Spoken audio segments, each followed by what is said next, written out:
Hester Jeffrey was a civic leader who advocated for African American and women's rights. Born into a free black family in Norfolk, Virginia around 1842, she was well educated and musically gifted. Jeffrey married R. Jerome Jeffrey in 1865, and the couple moved to Rochester, home of her father-in-law, in 1891. Jeffrey was part of the late 19th century club women's movement, through which women came together to improve their communities and influence public policy.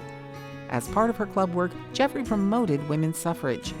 At the National Association of Colored Women Convention in 1905, she seconded a successful motion to create a suffrage department. She represented the New York Federation of Colored Women, of which she was president, at the New York State Woman Suffrage Convention in Rochester, New York in 1905. It was likely through her social activism that Jeffrey formed a friendship with fellow Rochester resident and famous suffragist Susan B. Anthony.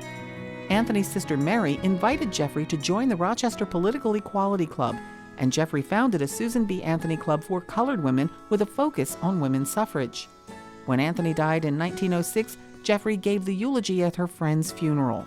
She also organized the installation of a stained glass window in Anthony's honor at Rochester's Memorial African Methodist Episcopal Zion Church. Black women's clubs seldom adopted an exclusive focus on women's suffrage. Black women usually organized through their own channels, often independently of white-dominated suffrage organizations.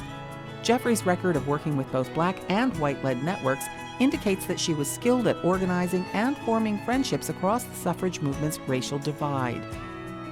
Jeffrey also served on the Frederick Douglass Monument Committee, founded a chapter of the Women's Christian Temperance Union at her church, and organized scholarships to support the education of black women. A person of faith, she attended both the First Unitarian Church and the Memorial AME Zion Church. Jeffrey died in Boston in 1934. Dedicated to community uplift, she left behind a rich legacy of civic engagement.